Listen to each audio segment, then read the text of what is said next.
Last week, I got a question from John, a made-up name, but a real question. I was tasked with getting our reliability and maintenance practices into the 21st century. The first thing I see to do is we have no organization really for anything. We just fix things when they're broken. No historian, CMMS system, computerized maintenance management system. No CMMS. That is my proposal, to get a CMMS system. It's a double system, but I say it that way. Any advice on how I could sell this to top management? What is your advice?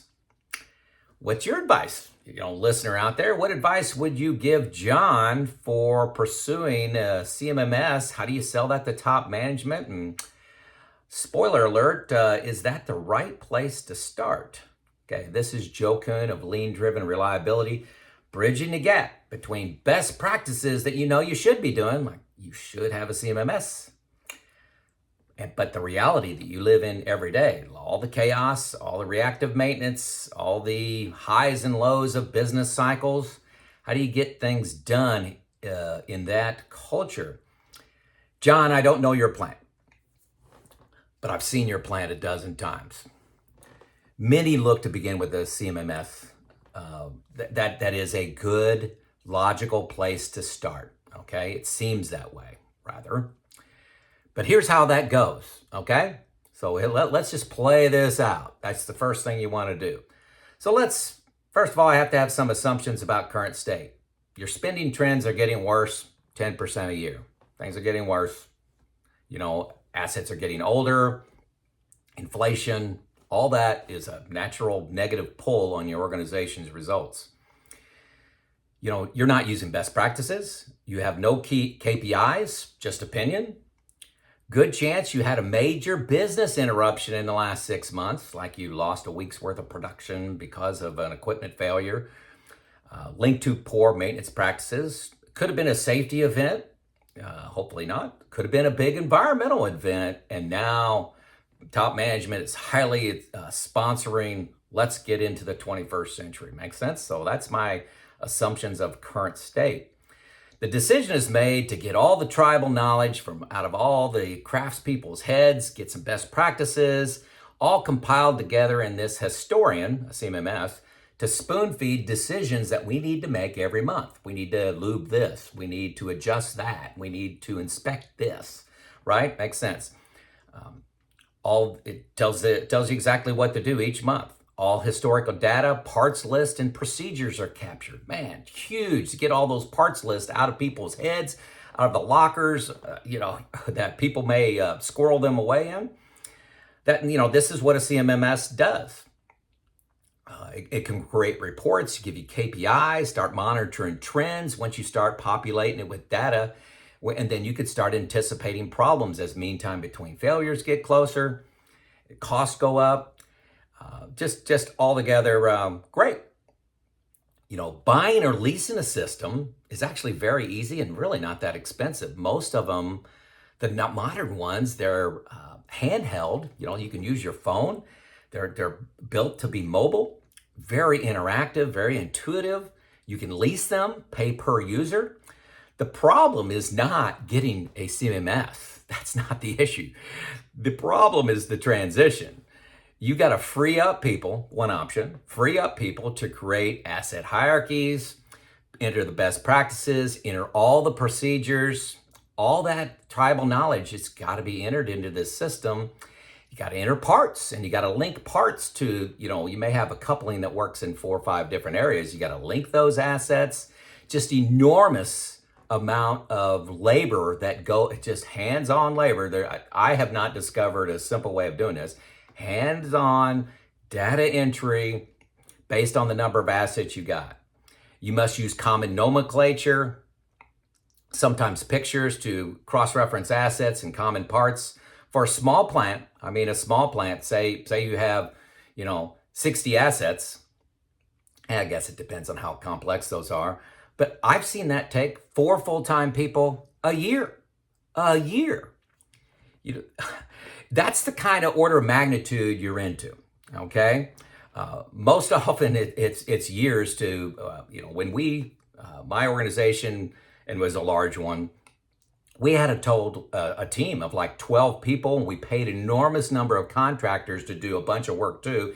It's very expensive, very time consuming if you want to do it at all right. If you're just wanting something to kick out monthly PMs, you could do that in a short amount of time. But if you're trying to build a historian with KPIs and spare parts, it's much more complicated than that. Well, so you got this multi-month, best case, most likely multi-year effort. And then you run into business cycles, and then you have corporate initiatives that come that shift focus. Since you're dying now with a highly reactive culture and everybody's pulling their hair out and it's chaos every day, how do you expect to do this over the next couple of years with internal resources or partial internal resources? How do you expect to get that done? If you do make it through this gauntlet, and you won't, okay? I'd love to be proven wrong here. You won't make it through this gauntlet. The system will begin to kick out, actions and trends and KPIs, but the benefits of those will start to come 6 to 12 months later. Are you starting to see the pattern here?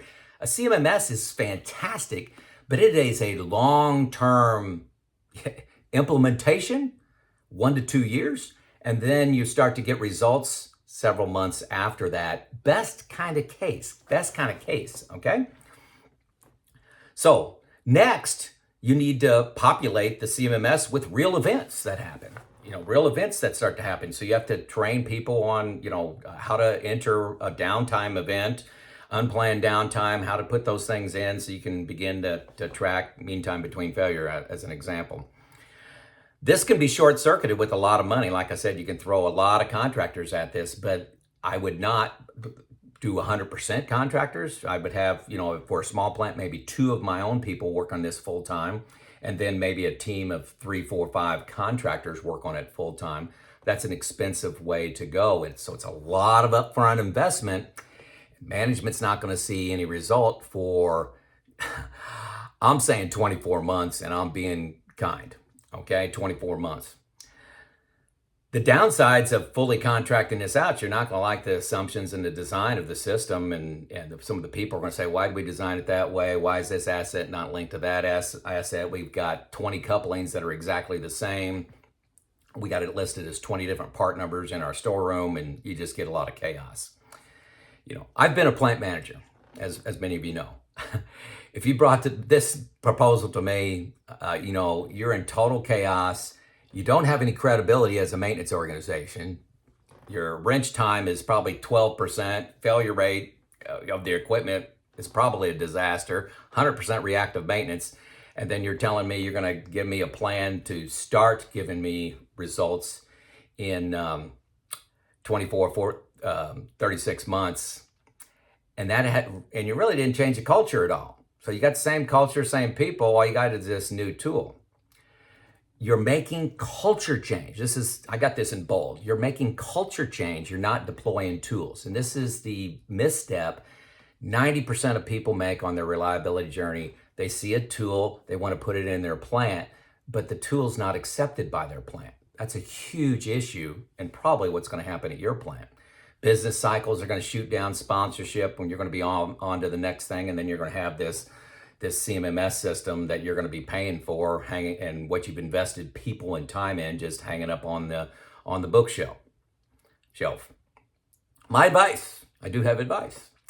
Get quick wins and organizational momentum first. Culture change starts with getting some excitement, get some wins, okay? Organizational, top and bottom, top leadership, craftsmen, everybody in between. Get them excited about what you're doing by making a difference. Not making a difference in 3 years, making a difference Monday, okay? Every reliability tool, you need to understand this, every reliability tool is designed to take out waste. Think about it. Why do you do a PM? You do a PM because you want to prevent a failure mode, prevent a piece of equipment going down into final failure. maybe it's a month from now or 2 months from now or 6 months from now. You want to prevent it from going in final failure, so that PM is, just a pinch of sugar that prevents a pound of reaction and restore flow time. Make sense? So what waste is in your plant and in what amounts? You don't have any idea. You don't have any KPIs. You got opinion. You don't have any observation. Good chance. Have you done any chalk circle observations where you've gone out, followed the craftsman out there for 8 hours, 16 hours, 24 hours, and seen the reality of the waste that's in the system? Highly doubtful that has been done.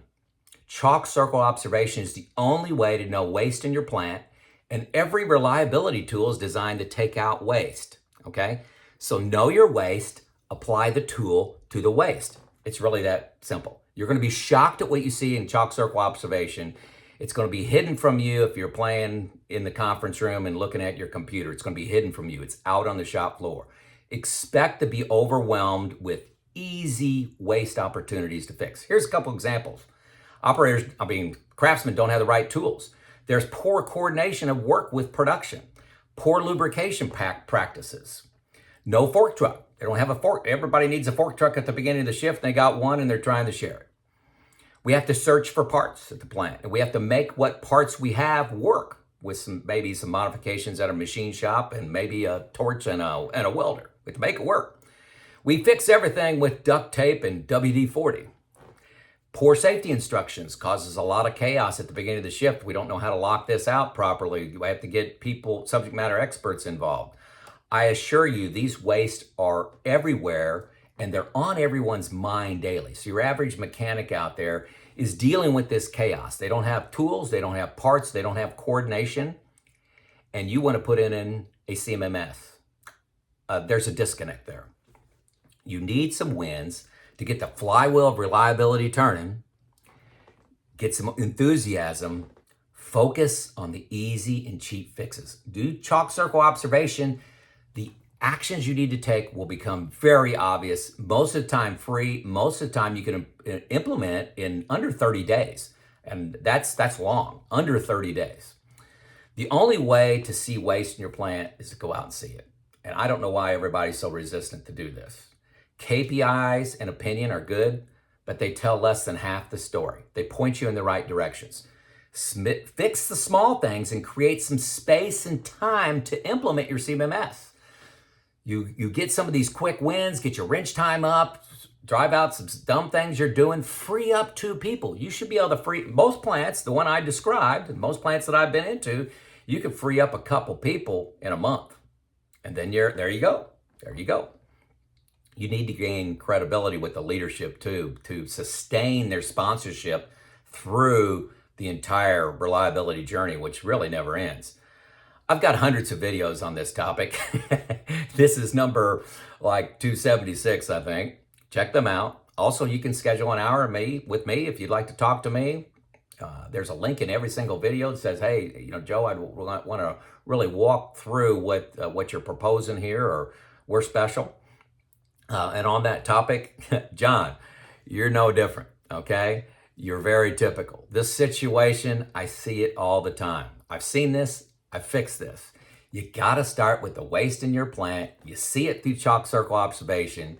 You take some actions that'll be obvious which actions you need to take. Get some wins, get some sponsorship, then go after your CMMS, maybe 4, 5, 6 months down the road. I know it's critical. I know it's a great tool. It's just not the first tool. I've never seen it be the first tool based on your current state. Your current state may be better than what I described. I was filling in some gaps there and assumptions, but most likely your current state is a disaster, hair's on fire, and you really can't deploy a CMMS without getting some space through some quick wins. This is Joe out.